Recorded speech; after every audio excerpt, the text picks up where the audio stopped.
las dos conferencias que tenemos que dar. Bien, la primera es la parte de atención del paciente neurológico.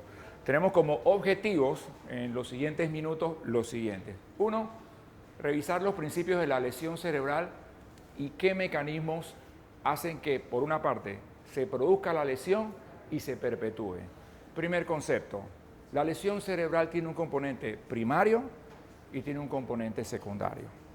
Un componente que lo genera y un componente que lo perpetúa.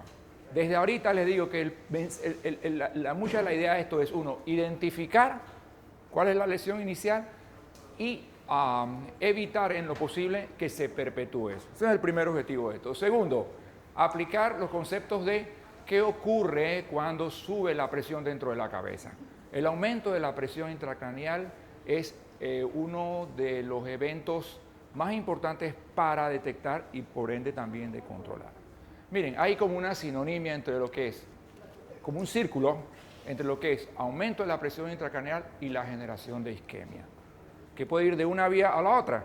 Si un paciente tiene isquemia cerebral, ese será un trigger para producir hipertensión intracraneal. Y ahí se va cerrando el círculo. Ese es el segundo objetivo.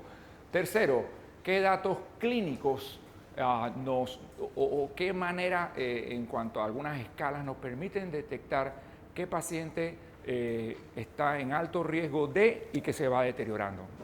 Sin mucha filustría desde el punto de vista neurológico. A su vez, ¿qué capacidad diagnóstica tenemos? Clínica y algunos estudios sencillos, rápidos. Dos, el último o penúltimo, ¿qué tratamientos generales son comunes para el manejo de la lesión? Independientemente de que la generación de lesión cerebral sea traumática, isquémica, metabólica, inflamatoria, vascular, hay una serie de principios generales que digamos que involucran todo el organismo para servir al cerebro y protegerlo. Oxemia, CO2, nivel de sodio, que no tenga fiebre, que no tenga convulsiones, buena volemia, etcétera, etcétera. Ese es el otro objetivo. Ya como que le estoy dando la mitad de la conferencia con esto, pero de eso se trata esto. Y revisar los principios de manejo en ciertos cuadros clínicos muy particulares. No es lo mismo trauma craneoencefálico severo, hemorragia cerebral por un aneurisma roto, hemorragia cerebral porque se rompió un vaso por hipertensión intracraneal o que venga un paciente con un ictus por un stroke. Tienen sus particularidades en el tratamiento, que por supuesto por el sentido del curso y el tiempo es solamente cada uno son un capítulo muy diferente.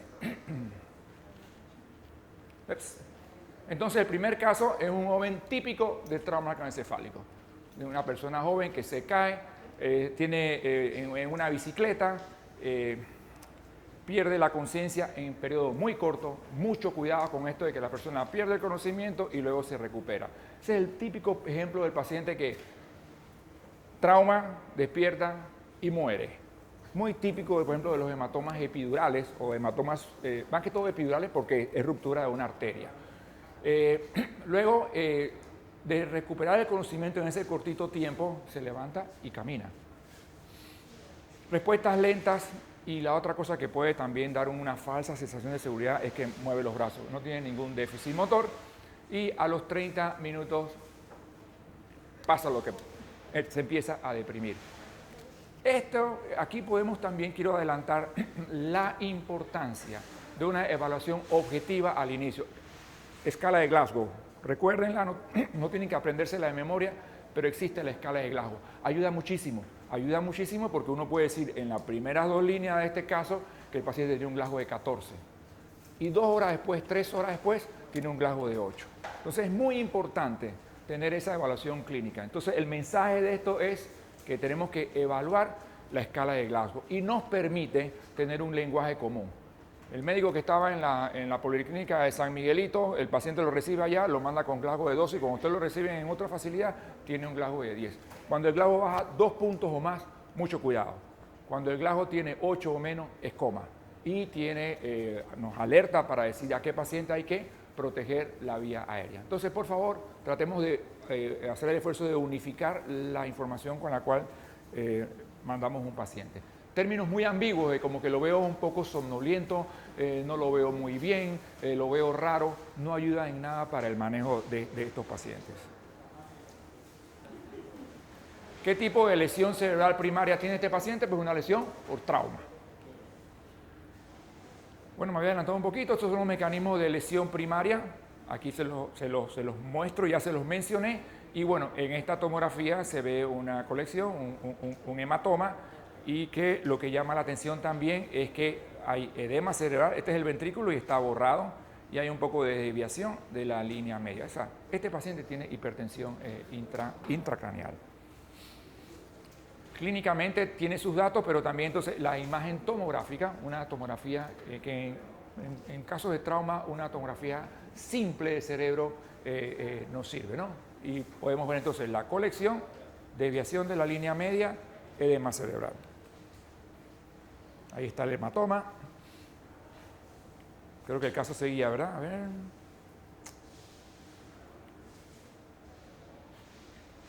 Bien, aquí está el caso y cuáles serían las preocupaciones inmediatas en este caso clínico. Bien, esto no me está ayudando. Yo estoy muy acelerado. Bien, este es un concepto súper importante. Siguiendo la línea del trauma, cuando él se cayó en la bicicleta, las únicas maneras de haber podido prevenir eso es que usara un casco, que fuera más precavido, etcétera, etcétera. Sobre la lesión primaria es muy poco lo que podemos hacer. Donde nosotros podemos trabajar es sobre las lesiones secundarias. La lesión cerebral secundaria puede producir una hipoperfusión generalizada o puede ser gestada por una hipoperfusión generalizada. Paciente con trauma, con hemorragia, choque hipovolémico, baja de presión de perfusión cerebral, o puede haber una hipoperfusión regional cuando un hematoma está comprimiendo áreas muy localizadas del cerebro y eso produce hipoperfusión. La hipoxia, cambios electrolíticos y en ácido base y lesión por perfusión. Es decir, aquí, no sé si vendrá otra diapositiva, pero hay como unos jinetes del apocalipsis relacionados con la hipoperfusión. Son hipoxemia, hipercapnia, hipotensión y el otro, son 4 jinetes del apocalipsis, ¿no? Fiebre, la fiebre. La fiebre, porque la fiebre también, cada grado por arriba de lo normal, aumenta 13% el consumo de oxígeno cerebral. Entonces el mensaje es ese, ¿no? La hiponatremia, en fin, hay que estar muy atentos de evitar que la lesión secundaria produzca más daño cerebral. Siguiendo con el caso, ya lo conocen, ¿cuáles son los parámetros fisiológicos en el cerebro que nos preocupan mayormente? Esto se llama, es conocido también como la ley de Monroe-Kelly.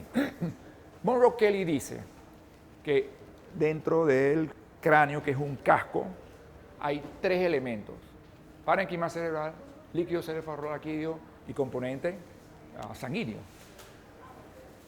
La presión dentro de este casco, que cuando el cerebro o alguno de estos elementos aumenta, no tiene para dónde ir, el equilibrio de ellos 3 determina la presión dentro de la cabeza. Si uno de estos elementos sube para mantener ese equilibrio de presión, los otros tienen que bajar.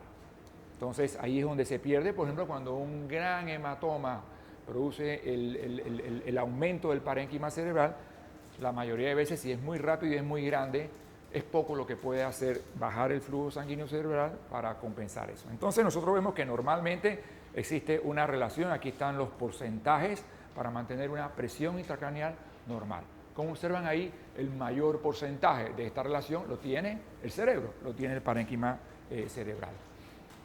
Bien, en algunas ocasiones, como ven aquí, el paciente puede tener, sigamos la analogía, el caso clínico, aumenta un poco, tiene edema cerebral, el paciente aumenta su volumen del parénquima cerebral y a expensas de una disminución de estos elementos, aún se mantiene la presión intracraneal normal. Probablemente en este momento, cuando el paciente despertó, no tenía ningún déficit motor, estaba tranquilo, pero mientras pasaron los minutos, el edema cerebral empezó, o el hematoma empezó a crecer, produjo más edema cerebral.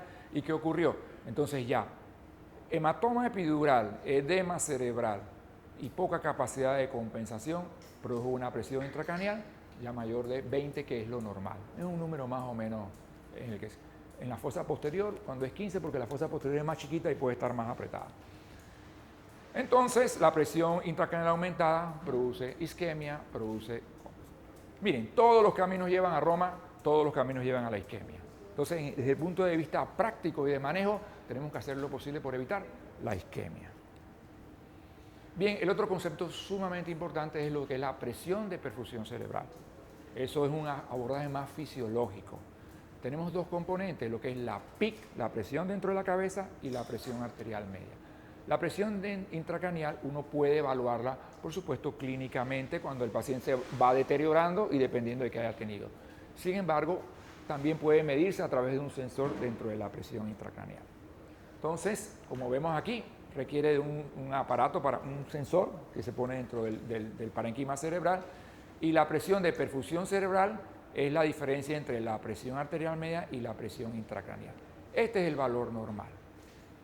Esto desde el punto de vista fisiológico tiene mucha importancia para el manejo, porque uno puede tener, lo voy a resumir así, uno puede tener 30 de presión intracraneal y tener una presión arterial media de 50, porque le falta a uno volumen. Hace muchos años atrás el concepto era bájale nada más la presión intracraneal.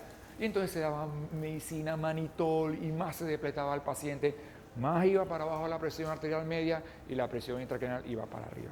Entonces ustedes podrán ver que uno puede tener un paciente, en este caso con una presión intracraneal de 30 y una PAM de 45, le pasamos volumen, restablecemos el volumen intravascular, a lo mejor mejoramos un poco la presión arterial media con algún vasopresor, y al subir la presión arterial media, la presión intracraneal empieza a bajar. Entonces el concepto de manejo de presión intracraneal es dirigido a optimizar la presión de perfusión cerebral y no solamente estar fijándose en bajar un número de presión intracraneal. A esto se refiere entonces lo que es la presión de perfusión normal. Bien, en cuanto al flujo sanguíneo cerebral, no hay manera clínica al lado de la cama de medir el flujo sanguíneo cerebral. Podemos hacer inferir lo que es el flujo sanguíneo cerebral, por supuesto, si un paciente tiene presión de perfusión cerebral baja. Por analogía, uno puede pensar que tiene un flujo sanguíneo cerebral bajo. Bien, yo escuché algo del doctor Hernández que le estaba hablando de también en el cerebro hay una relación muy cercana entre lo que es el aporte y la demanda de oxígeno, la disponibilidad y el consumo de oxígeno. Igual, el cerebro tiene que su vasorregulación mantener el equilibrio entre el aporte y la demanda. Obvio, si la demanda es mucho mayor y el consumo no se logra, ahí se produce un desbalance y volvemos ¿a dónde? A Roma. ¿A dónde? A la isquemia. Entonces, en el brazo de la disponibilidad, nosotros podríamos poner que el paciente está anémico, que el paciente le falta volumen, que hay que mejorar la presión arterial media. En el lado del consumo está el edema, la fiebre, las convulsiones, etcétera, etcétera. Entonces, siempre buscar ese balance. Bueno, como les comenté, se mide en base a esto. Bien, seguimos con el caso, ya lo conocen, y qué intervenciones clínicas deben emplearse para maximizar la oxigenación cerebral. Yo creo que ustedes ya en su mente deben ir construyendo la respuesta, lo que les comenté de este balance entre lo que es el aporte y lo que es el consumo. En lo que es la parte de control de las lesiones secundarias, uno trabaja también mucho en lo que es la parte de la demanda también, ¿no? Ejemplo, profilaxis para las convulsiones, porque si alguien convulsiona, aumenta la demanda. Enfatizo mucho en la fiebre. El cerebro es un poquito más caliente que la periferia. Ustedes pueden tener 37,8 y el cerebro anda un poquito más caliente, pero usamos sensores para medir temperatura y ahí nos damos cuenta que el cerebro siempre tiene al menos como 0.5 grados por arriba de la temperatura sistémica. Bien, aquí está lo que les he comentado. Son principios muy básicos, pero muy importantes. Hace la diferencia. No ayudan si un paciente, como en el ejemplo que hemos puesto, venga desaturado, mal ventilado, hipotenso, con fiebre. Eso resuelve. Esos puntos son, creo, uno de los más importantes mensajes de esta clase. Bien, estas son otras medidas para la prevención de la lesión secundaria, promover la disponibilidad, el aporte de oxígeno. A veces el cuello viene muy apretado o como cuando alguien viene con la cabeza muy de un lado, lo que hay que facilitar es el drenaje yugular también. Si viene muy limitar, obstaculizar el drenaje yugular no es bueno. siempre y cuando el paciente esté hemodinámicamente estable, con una buena presión arterial, hay que elevar la cabeza 30 a 45. Ese es otro dato que es como sencillito, pero es sumamente importante. Esto me lo voy a, en los minutitos que me quedan, enfatizar en eso. Cada una de estas cositas, mucho poquito hacen mucho. Entonces, volvemos. Si puede, eleva la cabeza, posición central, bien oxigenado, bien ventilado, no fiebre, no convulsiones, buena presión arterial media. Van como 7 cosas. Todo eso es como el fútbol americano, es como el quarterback que protege, o los defensas protegen al quarterback para que llegue. Entonces, toda la economía está trabajando ¿para quién? Para el cerebro. Es muy importante también los niveles de 35-45 de CO2. Ustedes saben que el nivel de CO2 tiene una relación muy directa con la vasorregulación. Si tenemos el CO2 muy bajo, tenemos mucha vasoconstricción cerebral, isquemia. Si el CO2 está muy alto, mucha vasodilatación cerebral, hiperemia y también eso produce edema cerebral. ¿Qué evaluaciones debemos realizar y cuándo consultar a un neurocirujano? Entonces, es muy importante diferenciar el tipo de lesión. Cuando un paciente requiere de cirugía, llamar a un neurocirujano. Por supuesto, algunas lesiones intraparenquimatosas que producen una hipertensión intracraneal refractaria. Muy importante el Glasgow, por favor tenganlo en su libretita, no hay que saberse, con el tiempo se lo pueden aprender de memoria, pero resuelven mucho sabiendo, y estoy seguro que ya lo conocen así, Glasgow, sobre todo Glasgow. Aunque no se lo sepan de memoria, ya ahí van llevándolo. Y como ven, aquí no estamos hablando del examen neurológico, que es muy hermoso. Ya se me acabó el tiempo. Había puesto como 14 minutos, así que voy a... el examen neurológico por sí es muy elegante, pero que buscar Cronus, Babinski, que si tiene hipertonía, que mioclonía, que el Glasgow, sencillito. Ojo, habla, respuesta motora. Y exámenes anatómicos, sobre todo la tomografía simple del cerebro y, muy importante, dependiendo de la severidad del cuadro inicial, asimismo deben ser las evaluaciones muy seguidas, ¿no? Aquí está la escala de Glasgow, de esta ya la conocen, enfatizo, si el Glasgow baja más de 2 puntos en la, ojo, Glasgow de 8 es el punto D. El Glasgow también ha servido para, en el trauma, dividir con algunas limitaciones si el trauma craneoencefálico es severo, 8 o menos, si es moderado, hasta 11 creo, y si es severo de... Pero eso es un poquito variable porque, por ejemplo, yo casualmente anoche tuve un paciente, tiene Glasgow de 15 y una hemorragia subaracnoidea postraumática y eso ya es trauma severo. Así que pero es válido saber ese concepto. Bien, entonces en el caso, ¿qué intervenciones específicas están indicadas para el tratamiento del trauma craneoencefálico? Entonces, vamos de las más simples a las más sofisticadas. Y bien, entonces, para resumir, creo que aquí ya se lo he comentado. No hipotensión, no hipoxemia, facilitar el drenaje venoso yugular, fino control de la vasorregulación cerebral, no hipercapnia, no hipocapnia, salina normal, no hay que usar soluciones hipotónicas, no son las soluciones perfectas, pero para intentar mantener un gradiente osmótico dentro del intravascular. Muy importante el control de la glicemia. Por lo general usamos 180, no más de 180. La hiperglicemia, como la hipoglicemia, también hay que tener cuidado. Y el componente de control electrolítico, principalmente el sodio y manejo súper agresivo de la fiebre. Eso es muy importante también. La sedación, también en muchas ocasiones necesitamos usar sedantes. Hay algunos tipos de sedantes de muy corta acción que nos permiten hacer ventanas neurológicas como el propofol, también podemos usar el midazolam. Nosotros no utilizamos anticonvulsivantes para las convulsiones tardías, por lo general no más de 10 días, o sea, dejar a un paciente el resto. Por supuesto hay lesiones que sí indican que uno tiene que poner anticonvulsivantes, sobre todo las contusiones frontales, ellas pueden producir más convulsión. Usamos soluciones como el manitol, solución salina hipertónica en sus diferentes variedades. Considerar la monitorización de la presión intracraneal, también ese es otro, cuando el paciente tiene un Glasgow o una lesión que uno clínicamente y por tomografía prevé que pueda haber desarrollo de hipertensión intracraneal. Este es el rango de presión de perfusión cerebral y los corticoides están absolutamente contraindicados en el manejo del trauma craneoencefálico. Y hay varios estudios que han demostrado que la incidencia de infección es mucho mayor y en esto, no, de adelante, en neuro lo que es, los esteroides se usa es en el edema cerebral por tumor, que sí funciona bien, es la única indicación como tal, pero en trauma no se utiliza.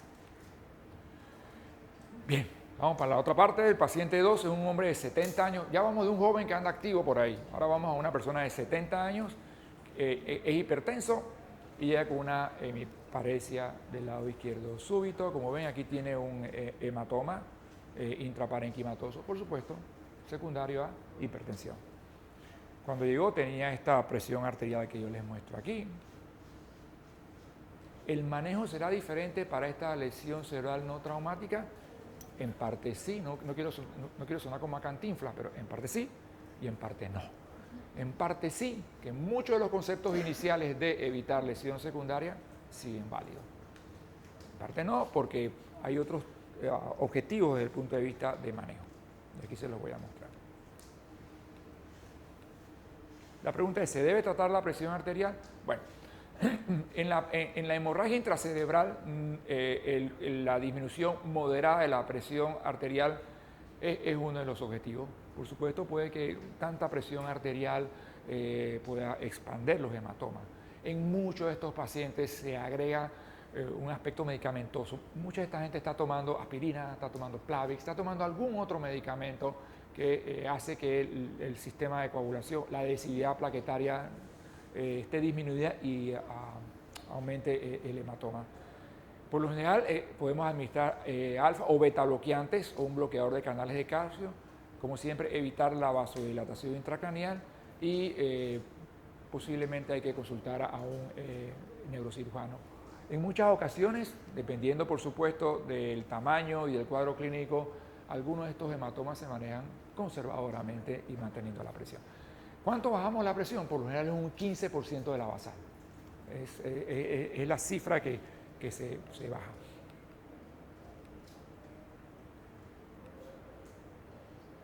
Ok, ¿qué diferencia? Estamos en el tratamiento de otras hemorragias intracerebrales, como es la hemorragia subaracnoidea. Hay dos hemorragias subaracnoideas, la traumática y la aneurismática. La traumática, curiosamente, tiene un comportamiento un poquito diferente a la que se rompe un aneurisma. Entonces, yo creo que no está aquí, pero lo voy a decir en 1 minuto y medio. La hemorragia subaracnoidea es como un libro. Es un libro que tiene diferentes capítulos. El capítulo número 1, en muchas cosas, es muy diferente al capítulo número 2. Cosas como, por ejemplo, la presión arterial. Cuando un paciente viene con una hemorragia subaracnoidea por ruptura de un aneurisma, es sumamente importante un estricto control de la presión, porque si el paciente sigue muy hipertenso, ¿qué va a pasar? Va a resangrar. Y cuando un aneurisma resangra, una vez que el aneurisma ha sido clipado o ha sido asegurado, el siguiente capítulo es incluso a veces hasta buscar la presión arterial un poquito alta. ¿Por qué? Porque en el capítulo número 1 el principal riesgo es resangrado. En el capítulo número 2, uno de los problemas es vasoespasmo. Entonces necesitamos tener una mejor presión de perfusión cerebral. Esto lo digo para que ustedes vean cómo una misma entidad puede tener dos abordajes diferentes en cuanto a la presión arterial, dependiendo en qué fase está. Entonces, como van, trauma es una cosa, hematoma intracerebral es otra cosa y hemorragia intracerebral por un aneurisma roto es otra. Entonces, control temprano de la presión arterial antes de la terapia definitiva. ¿Qué es terapia definitiva? Bueno, le hacen un arterio, se ponen unos coils o si el paciente va a cirugía para clipar. Esa es la terapia definitiva. Riesgo de vasoespasmo, sobre todo después del tercer día. Iniciamos nimodipina, que es un vasodilatador, es un calcio antagonista selectivo del cerebro, 60 miligramos cada 4 horas.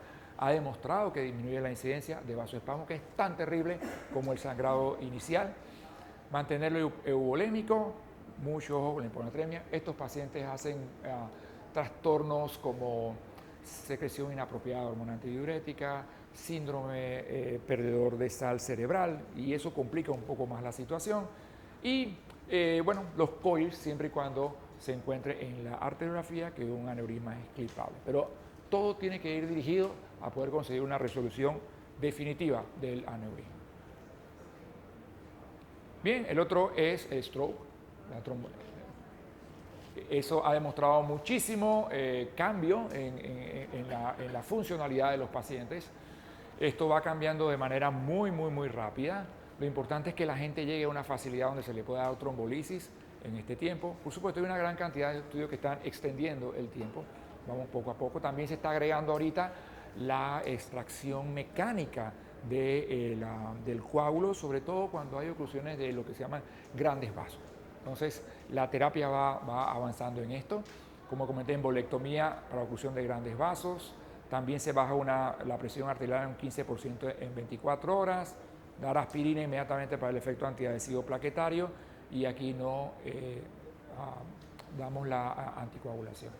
Hay escalas como la de NIH que permiten ir identificando qué paciente puede ser candidato para la trombolisis.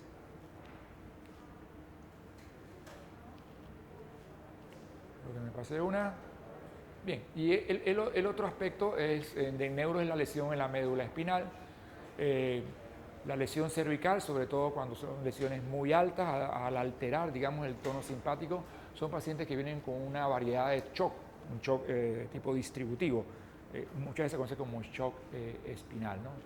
La verdad es que es una catástrofe cuando un joven o alguien tiene una lesión, sobre todo alta, con componente motor y dependiendo de la altura, hay compromiso también respiratorio, ¿no? Un poco más abajo, la lesión torácica también produce hipotensión taquicárdica. Necesitamos inmovilizar al paciente y las imágenes ayudan mucho, ¿no? Tomografía y resonancia magnética. Yo lo que puedo sacar aquí práctico es que en trauma severo, un trauma craneoencefálico, todo paciente tiene lesión de la columna cervical hasta que se demuestre lo contrario. Y eso tiene una utilidad práctica. Cuando lo tengan que intubar, tienen que intubarlo. Si no tienen una imagen, tienen que intubarlo con la idea de que ese paciente tiene lesión de la columna cervical.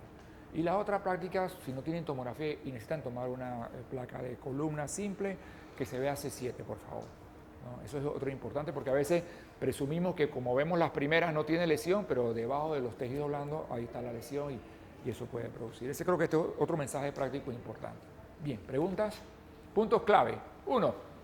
Lesión cerebral.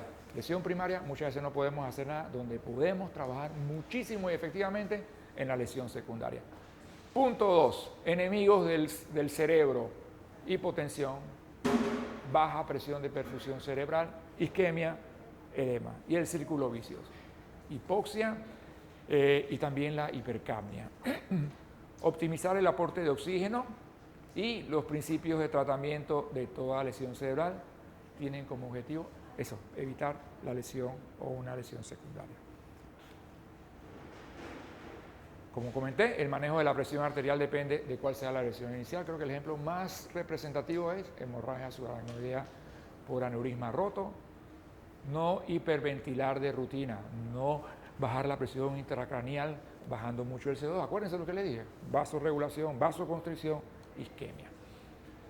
Muy importante tener una óptima presión arterial media que va a mejorar la presión de perfusión cerebral y sobre todo también manejo muy agresivo de las crisis convulsivas que aumentan el consumo de oxígeno cerebral. Y vieron la figurita donde había disponibilidad y consumo de oxígeno cerebral.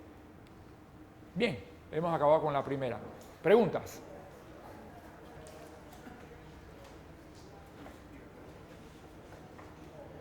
¿Nadie? Listo, vamos para la otra vez.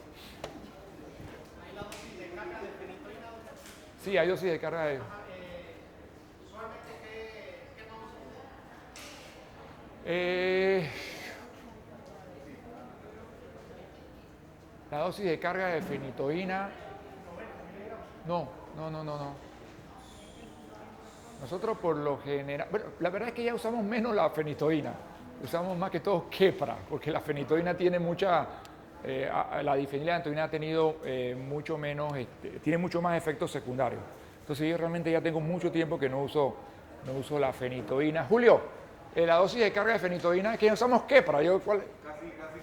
Sí, es que ya no se usa, pero... Es un gramo, en promedio, 750 y un gramo Sí, porque pasamos 1 gramo y luego quedan con 100 miligramos cada 8 horas. Pero la verdad que fenitoína ya, el epamín ya no lo usamos casi, es el Keppra. 51 gramos. Se pasa uno a la frase que produce arritmia, no se puede pasar el polvo.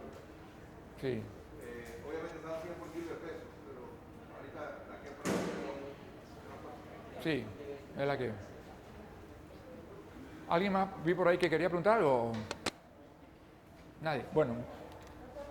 Paciente con lesión cerebral por un aneurisma o una lesión ya diagnosticada, pero presenta insuficiencia respiratoria y llega con cuadros de repente de COVID, como me pasó.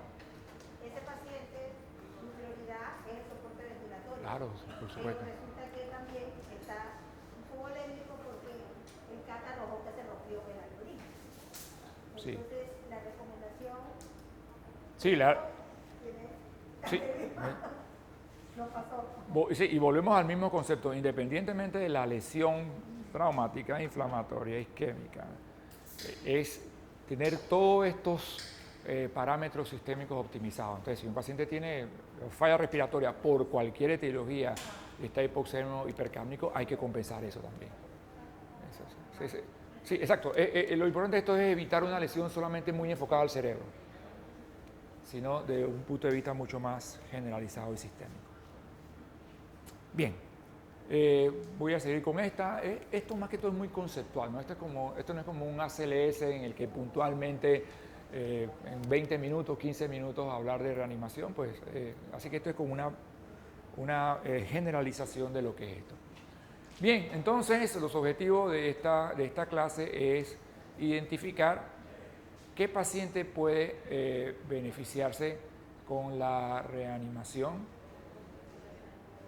organizar las diferentes responsabilidades durante una maniobra de reanimación, qué aspectos del tratamiento en el paro vamos a utilizar, qué metas e intervenciones vamos a hacer, porque al final de esto también vamos a servir al señor cerebro, porque es resucitación cardiopulmonar cerebral, es muy importante. Y revisar qué situaciones asociadas al ventilador pueden producir un paro. Lo van a ver aquí, un paciente lo más frecuente es que tenga un neumotórax de atención. Un paciente que está intubado, está ventilado, está con PIP, está en falla respiratoria, empieza a ponerse hipoxémico, bradicárdico y hace un paro. Ojo, cuidado con que tiene neumotórax, atención, muy asociado si tiene PIP alto esto. Bien, entonces, ¿qué viene después?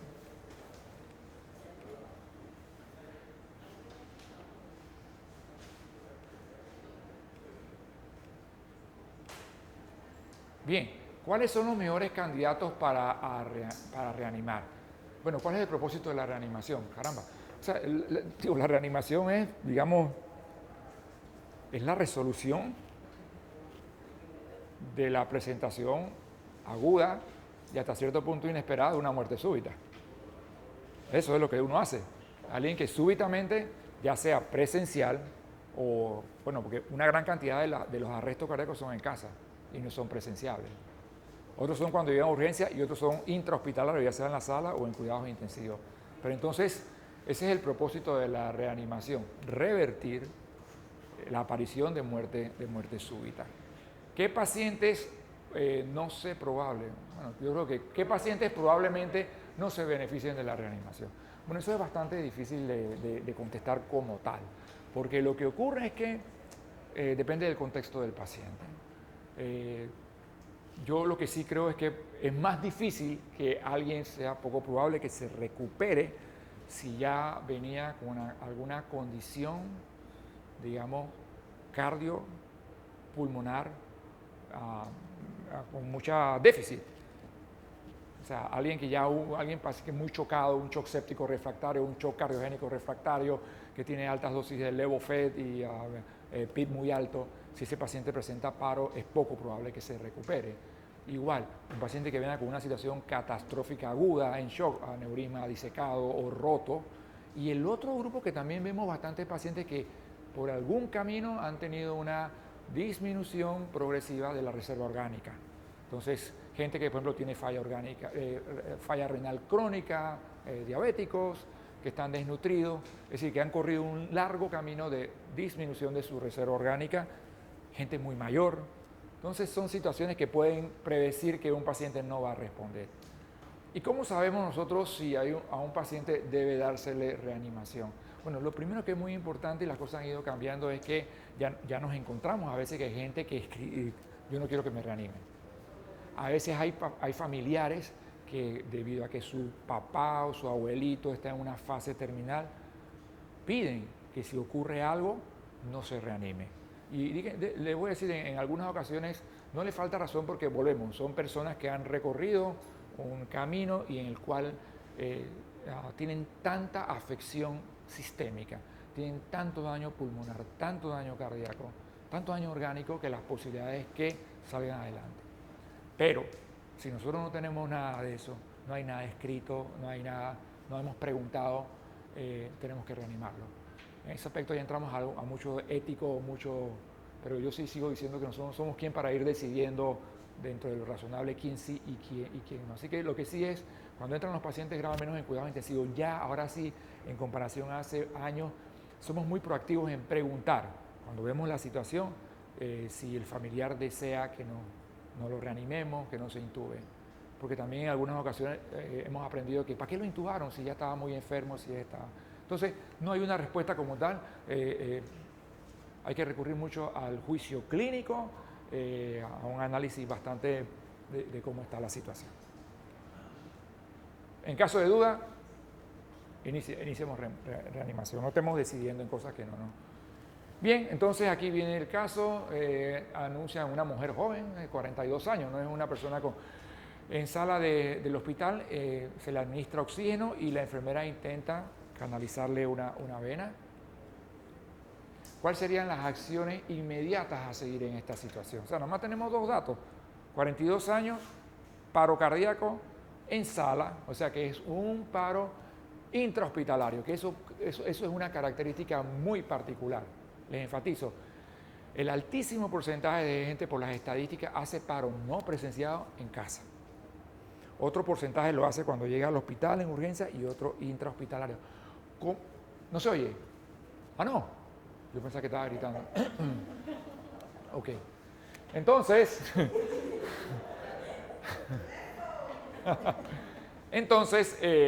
eso va a marcar muchísimo. Ahora hay que bajar la voz, doctor. Entonces, eso marca muchísimo la mortalidad. Yo me adelanto, yo no sé si eso vendrá ahí, pero la mortalidad o la sobrevida o la tasa exitosa de reanimaciones cardiopulmonares no es como en la televisión, no es como en las películas de ER, ahí son inusitadamente altas. La vida real no es así. Por ejemplo, en los hospitales,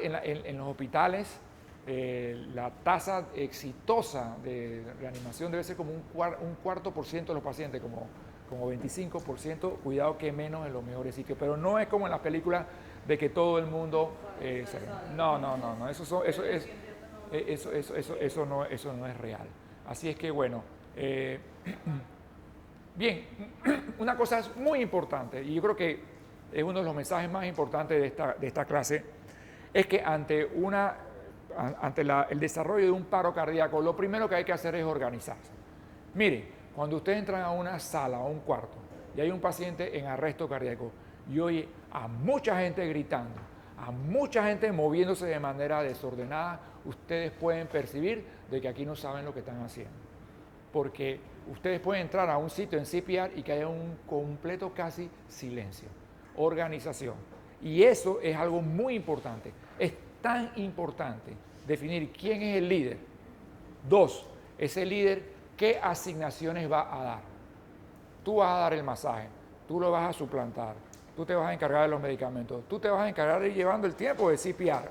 Pero cuando pasan los 2 minutos, tú vas a estar atento de que tu compañero no esté cansado, porque también esa es otra cosa.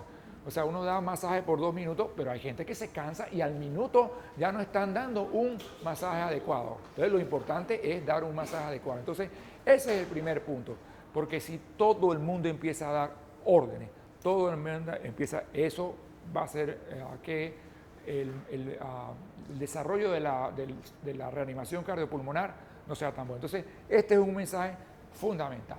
Digo, prácticamente con eso decirle ya no podemos ir para la casa si se llevan ustedes eso, que tienen que estar organizados. Y el líder es el que hace eso. ¿Y quién es el líder? Bueno, el que tiene más experiencia, el que más sabe, el que ha recorrido más caminos. Entonces dice, no pueden mandar todo el mundo porque eso se vuelve un desorden. Bien, entonces si es necesario, tienes que asumir la función de líder y también tienes que aceptar que te digan a ti, yo he llegado y hay otro, doctor, póngase a esto.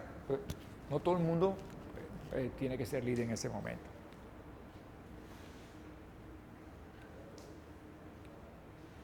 Bien, la función del líder del equipo es, bueno, ¿cuál sería? Decirle a la familia que se vaya al lado de la cama, completar una evaluación inicial rápida del paciente, decir qué tiene que hacer cada uno de la gente que está en ese momento o iniciar las compresiones torácicas. Muchas de estas cosas son presentadas de esta manera para efectos didácticos, pero estas son tareas que se van haciendo muchas veces al mismo tiempo. Entonces, tú vas a hacer esto y te vas acercando y empiezas a dar masaje. Entonces, eso es también muy importante. Caramba. La función del líder es evaluar una evaluación rápida inicial del paciente. Rápida. Está respirando, tiene pulso. Inmediatamente delegar las responsabilidades de la reanimación y, bueno, considerar la presencia del familiar. Eso creo que es una cosa. Oye, esto va muy rápido. Oviedo va. Función del líder, calma. Evaluación inicial. Bien. Evaluar la respuesta del paciente. ¿Tiene o no pulso? No demoren más de 10 segundos en evaluar el pulso. Eso es súper importante. O sea, tiene, me parece, no tomen más de 10 segundos en eso. Muchas veces no se puede palpar, no es fácil. En la práctica, muchas veces no es fácil sentir, entonces uno se siente el pulso del dedo. Ahora hay otras herramientas que si el ultrasonido permiten, pero no siempre tienen ultrasonido. Entonces, no demoren más de 10 segundos. Si tienen la duda, empiecen la reanimación. Empezar las compresiones torácicas, interpretar qué ritmo tiene el paciente y si es necesario desfibrilar y proporcionar ventilación. Entonces, ¿tiene pulso o no tiene pulso? Compresión torácica. Interpretar el ritmo si hay que desfibrilar. Acuérdense que hay ritmo, bueno, aquí no da tiempo para eso, pero hay ritmos chocables y no chocables. Por ejemplo, una descarga o una asistolia o una actividad eléctrica sin pulso está contraindicada. Por eso hay que identificar el ritmo y proporcionar ventilación. Para cosas de practicidad, a ver qué podemos sacar aquí para ir adelantando. Las compresiones torácicas. Las compresiones torácicas, ustedes han oído mucho esto, yo sé que muchos han tomado ya el curso, no hay que despegar la mano del pecho. O sea, hay que dar compresiones torácicas que sean rápidas, 100 por minuto, efectivas. Y un aspecto muy importante en la maniobra es dejar que el recoil, dejar que el tórax también se expanda, ¿no? Una profundidad como de 5 pulgadas más o menos. Y las compresiones torácicas y la ventilación también tienen una relación dependiendo de la situación, ¿no? Por ejemplo, una cosa es que usted se encuentre a alguien en la calle, ¿no? Entonces ahí tiene que dar 30 compresiones con 2 ventilaciones. Es más, si el paciente está en el hospital, ¿no? O tienen una facilidad para dar oxígeno, entonces dan 15, dan 2, 15, dan 2. Cuando el paciente está intubado, ahí sí, el paciente se ventila, el ambú, una respiración cada 6 segundos y el masaje debe ser un promedio de ¿cuánto? 100 por minuto. Continuo. Ahí no es que para, ahí es continuo, ambas. Entonces, esa es una cosa como práctica desde el punto de vista de compresión torácica. La compresión torácica, entre muchas de las cosas que tiene, es lograr un llenado diastólico de las coronarias. Y créanme, para optimizar un poco ese llenado hay que dar muchas compresiones, por usar un término para transmitir la información. Pero cuando nosotros dejamos de dar esa compresión, perdemos ese llenado diastólico. Por eso hay que estar pegado ahí. Entonces esto de que, a ver si tiene pulso. Entonces dejamos de dar compresiones, pasa mucho tiempo y se pierde esa ventaja. Las tareas delegadas, entonces muchas veces el líder, en este caso, o sea, si nada más hay 2, 3 personas, se organizan. Si hay muchas personas, por lo general el líder toma con un puesto o un papel mucho más de supervisor, puede estar viendo cosas como si están llevando el tiempo, si los masajes son efectivos. Oye, pero yo me voy a quedar sin más. Sí. ¿Por el qué? Dale, es que ya estoy casi... Y de verdad estoy gritando. ¿Está funcionando esto?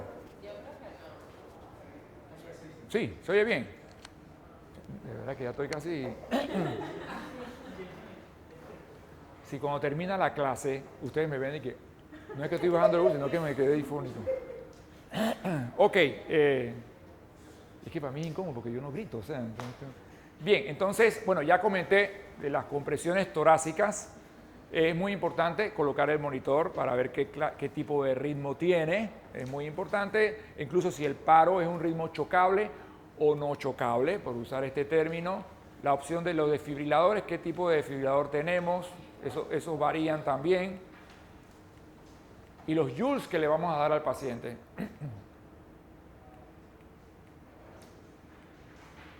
Esto va muy, muy rápido. Dependiendo de la facilidad, hay diferentes tipos de desfibriladores, ¿no? A veces podemos encontrar con los desfibriladores externos automáticos, que ellos detectan qué tipo de arritmia tiene el paciente, si el ritmo es chocable o no chocable. En otras ocasiones tenemos algunos desfibriladores que son bifásicos, que eso, la cantidad de joules que va a ser es fija, 200 joules. A veces tenemos monofásicos todavía, que pueden dar hasta 360 joules. Entonces, ahí se refiere a qué tipo de desfibrilador. Pero podríamos decir, para efectos prácticos, que podemos contar como con esas tres variedades, ¿no? La diseminación de los DEA ha sido mucho, en los últimos años ha ido aumentando mucho. Bien, la otra, como les comenté, asegurar la vía aérea o, en su defecto, vi que el doctor Hernández hace un momentito les habló de lo que es asegurar la vía aérea y cómo oxigenar a los pacientes. Muy importante el acceso de vía intravenosa periférica. No es momento para, ante ese arresto, estar tratando de buscar un acceso central. Dos buenas vías periféricas con un catéter ancho y cortito para reanimar. La administración de medicamentos. Siempre es bueno tener qué antecedentes tiene el paciente presentar el arresto cardíaco. Hay que avisar a su médico de cabecera, a su médico tratante y, por supuesto, a la familia, y retirar del área equipos que no sean necesarios y personal que está ahí lo único es haciendo bulto y llenando ahí y no permitiendo la movilidad. Bien, confirmar que la reanimación es adecuada. Si la relación ventilación, el masaje, como les comenté, es adecuado. Bien, algunos datos de laboratorio crítico dependiendo de la situación, gases arteriales, el nivel de glicemia. Bueno, esto es algo que también ha revolucionado mucho, el uso de ultrasonido al lado del paciente en la cama. Miren, desde el punto de vista práctico, por ejemplo, ha ayudado mucho, para mí para todos, es particularmente a veces difícil diferenciar cuando un paciente tiene arresto cardíaco por actividad eléctrica sin pulso. ¿Todavía? ¿Ah? Aquí está. Chuleta, ya yo no sé, entonces... La verdad, aquí no sé qué hacer ya, porque estoy hablando súper alto y el micrófono no funciona. Ese micrófono para la cámara. Bueno. Dale, sigo, pues sigo. Sí, sí. Ya me desconcentré. ¿Dónde estaba? Ah, el ultrasonido. Y la actividad eléctrica sin pulso. Hey, de veras, en la práctica es súper estresante cuando tú estás así, entonces no sientes pulso, pero entonces en el monitor se ve como una actividad. Entonces empieza la hora del... ¿cómo es que decía un futbolista? La hora del tiembla. O sea, porque es que tú no estás temblando y dices, ¿tiene o no tiene pulso? Entonces empiezas a verte con el otro de que tendrá o no tendrá, tendrá o no tendrá. Ahí el ultrasonido ha sido fantástico, porque tú le haces un ultrasonido y ves que el corazón no se mueve. En lo personal creo que ha sido una cosa que en la práctica me ha ayudado muchísimo la utilización del ultrasonido para identificar qué tipo de ritmo tiene, sobre todo en actividad eléctrica sin pulso, bueno, y en otras condiciones también. Bueno, revisar los medicamentos que ha recibido el paciente recientemente que pudiesen haber desencadenado alguna crisis y, por supuesto, una vez que el paciente es recuperado, ir llamando a los cuidados intensivos para entonces, una cosa que no está aquí, pero que siempre es el estado post-paro cardíaco, que esa es otra entidad, otro capítulo que también es muy importante para el manejo de estos pacientes.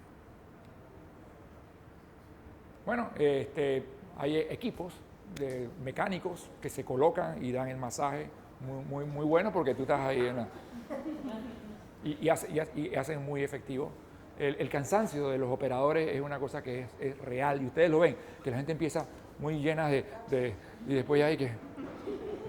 Eso hay que irlo cambiando, hombre, las guías dicen que 2 minutos, pero desde el punto de vista práctico a veces hay que cambiar gente porque ¿para qué lo vas a tener ahí cumpliendo? Y entonces la gente está más preocupada de que ¿cuánto tiempo falta? ¿Cuánto tiempo falta? Y tú estás adentro de ti entonces tú sientes pero si son 2 minutos nada más, yo pienso que van como 10 minutos. Entonces todos están mirando y que falta todavía. Entonces, y a uno mismo hay que cambiar. La prioridad es dar un masaje cardíaco muy efectivo. Bien, entonces, bueno, hay equipos de manejo. Vamos a hacer la aclaración. No tenemos el dispositivo. No, está bien, ok. Nosotros tampoco, doctora. Así que, vamos. Entonces, también, bueno, esto se usa mucho para el periodo post-paro. Hombre, después del paro y cuando el paciente se reanima, digamos que viene como una ola de todo lo que es todos estos mediadores, el producto del oxígeno, los superóxidos, entonces producen una lesión por reperfusión. Entonces, cuando esta lesión por reperfusión, que todos estos lechos que han estado isquémicos, muy acidóticos, se restaura la perfusión, entonces todos estos radicales de oxígeno, de hidroxilo, dañan los tejidos, dañan el cerebro. Entonces, ese es uno de los principios de colocar a los pacientes con unos equipos especiales, mantener una temperatura más controlada en el cerebro para evitar el daño por reperfusión. La hipotermia ahora se usa más, ha cambiado un poco, utilizamos normotermia, pero a eso se refiere y no voy a invertir mucho más tiempo en ese aspecto, pero que sepan que es parte del manejo, post-paro. Bien, ese es muy importante también. Hoy escuché que el doctor les había comentado algo de la capnografía, sobre todo en la medida en que se va restableciendo una circulación pulmonar como producto de una adecuada reanimación cardiopulmonar, entonces uno empieza a detectar el CO2 expirado y eso es un indicativo de un adecuado masaje cardíaco o de restauración a la circulación. Pero ahora también con el ultrasonido uno pone y ve que esa es otra de las ventajas, que el paciente sale, uno ve y empieza a ver que el corazón está contrayéndose o si tiene algún ritmo que no es el adecuado. Bien, por supuesto, si logramos sacar al paciente, tenemos un buen ritmo, una buena presión arterial media, una buena presión de perfusión cerebral y mejoría en el cerebro. Bueno, ya hemos hablado de esto, yo no voy a tocar mucho este tema, lo que sí es que se ve mejores resultados en pacientes que han tenido fibrilación ventricular y que retornan a ritmo espontáneo. Todo lo hemos vivido y las asistolias, bueno, es un dolor de cabeza. La verdad es que uno ve que cuando un paciente tiene asistolia, las posibilidades de que salga a ritmo son más difíciles. La actividad eléctrica sin pulso es diferente. Es como una asistolia, pero algunas de las actividades eléctricas sin pulso, afortunadamente, tienen una causa que las desencadenó que puede ser manejable. Como por ejemplo un paciente que tenga una motora de atención, ¿no? Eso puede ser una causa que ocasiona actividad eléctrica sin pulso. Y bueno, también igual tratar las convulsiones. Ya no puedo hablar más alto, ya estoy... No voy a tocar esto del el control de la temperatura por medio de hipotermia y esto.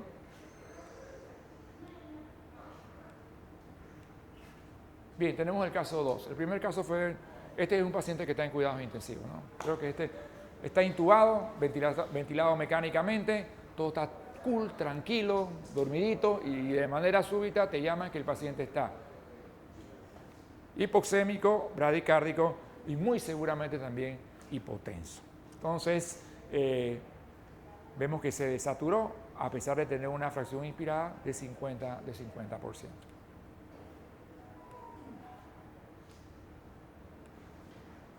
Bien, ¿qué es lo que hacemos en este caso? Lo más seguro es que, o una probabilidad, es que esto tiene que estar asociado con alguna disfunción del ventilador o del tubo endotraqueal, porque el paciente, ustedes se lo imaginan, está ahí en su cuarto y esto se desconecta el ventilador, se coloca una bolsa reservorio con 100% de oxígeno para asegurar una oxigenación. Muchas veces esa maniobra oye, siento demasiada presión en el tubo endotraqueal, casi no puedo contraer el ambú. Eso despierta que debe haber alguna situación o algún problema con el tubo. Se revisa el tubo endotraqueal, intentar pasar una succión. Y bueno, esto es una de las cosas que primero hay que pensar, que el paciente tenga un neumotórax. Atención, allí nuevamente no está, pero el ultrasonido es lo más bello que hay. El ultrasonido uno inmediatamente puede darse cuenta, antes que una radiografía de tórax, con más sensibilidad y más especificidad, que el paciente tiene un neumotórax. Atención. Muchas veces también, sin el ultrasonido, palpando al paciente, uno puede evidenciar que hay neumotórax, hay enfisema subcutáneo, pero también en otras ocasiones el paciente no tiene enfisema subcutáneo y con el ultrasonido uno puede detectar muy tempranamente que el paciente tiene un neumotórax. Esa es otra utilidad del ultrasonido, que yo creo que esto lo tendrán que ir incluyendo en estas diapositivas. Bien, y para terminar, tenemos la parte de las arritmias. Bien, fibrilación ventricular, la más temida, la más adorada, la más que se puede... bien, la fibrilación ventricular. Bueno, una vez que esté detectada, por eso es que le ponemos los electrodos, por eso es que se está monitorizando, hay que, por supuesto, desfibrilar al paciente, dependiendo del tipo de desfibrilador que uno tenga, como les comenté. Si tiene un DEA, el DEA lo detecta y te va diciendo, y sepárense, y va, pero si no, entonces, dependiendo del monitor, del desfibrilador, muchas veces hay monitor desfibrilador, entonces se decide dar la descarga. Como les comenté al principio, si es bifásico da 200 joules, si es monofásico 300 joules. La cosa es dar la desfibrilación y empezar a dar masaje inmediatamente para aprovechar el llenado diastólico. El masaje se da por 2 minutos, los ciclos como les he comentado. Utilizamos también 1 miligramo de epinefrina, en diferencia de cada 3 minutos. Y en algunas ocasiones también necesitamos usar agentes antiarrítmicos, amiodarona. Yo me salto eso de la lidocaína, y magnesio, sobre todo en arritmias muy puntuales como torsade points, o si el paciente por alguna otra razón tiene también hipomagnesemia, ¿no? Esta es la actividad eléctrica sin pulso, que es súper confusa. Uno ve el ritmo ahí y no palpa pulso. Y eso sí es súper estresante porque uno no sabe cómo resolver esto. Hay que buscar causas reversibles. Igual, epinefrina, no se da atropina para la sistolia, no se da atropina para la actividad eléctrica sin pulso. Eso es muy importante. El otro es la bradicardia severa, también, que tiene diferentes... Bradicardia. Dependiendo también de la situación, podemos usar marcapasos transtorácicos. Muchos de los monitores tienen también aditamentos para marcapasos transtorácicos. Atropina, 1 miligramo de atropina. En muchas ocasiones usamos dopamina, sobre todo a dosis alfa, que tiene un efecto alfa-adrenérgico. Epinefrina, y cuando la situación está mucho más estable, la colocación de marcapasos endovenosos. Como ven ustedes, es bastante general estos conceptos. Lo otro, la taquicardia. Miren, la taquicardia, un punto muy importante es si la taquicardia está produciendo hipoperfusión, si la taquicardia está produciendo bajo gasto, si la taquicardia está produciendo hipotensión. Eso es algo que marca muchísimo para determinar la urgencia y la agresividad con la que uno va a manejar un paciente. Entonces, si el paciente está estable médicamente, es decir, tiene 170, 160, pero no tiene ningún dato de hipoperfusión, entonces uno puede tratarlo médicamente.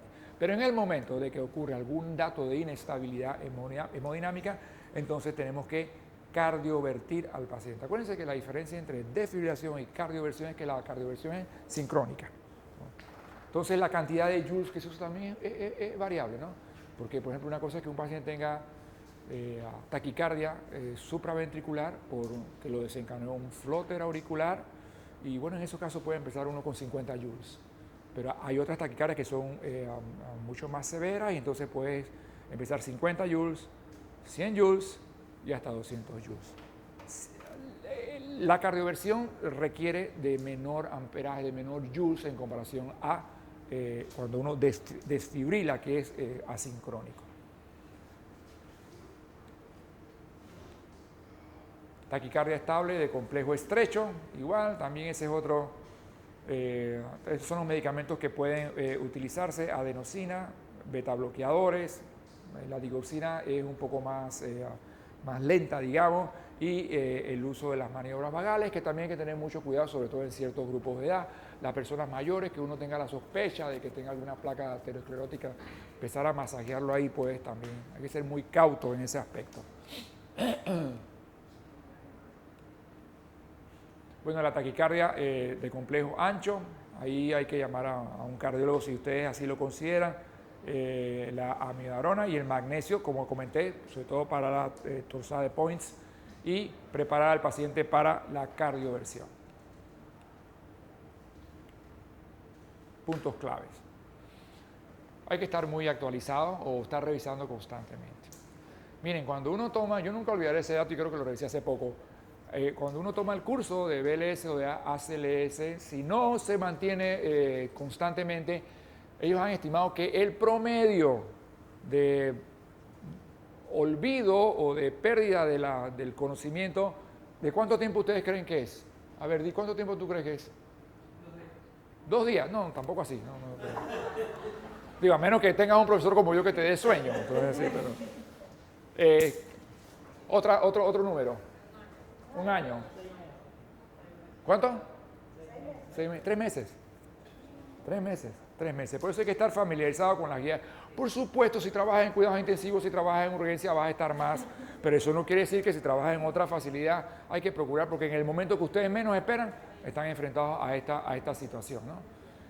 Bueno, como esto tiene que ver si se reanima o no, las directivas documentales que les mencioné al principio, bueno, hay que estar listo para en un momento determinado liderizar el equipo, o sea, ser el líder del equipo. Volvemos, las funciones básicas como dependiendo de la cantidad de gente rápidamente, tú tomas el tiempo, tú das medicamentos, tú das masaje, tú te encargas de la ventilación y tú vas a estar listo para hacer el cambio y si hay alguien más, listo para cualquier otra cosa de medicamento y estar buscando, ¿no? Mientras mayor gente haya y esté bien ubicada, es fantástico.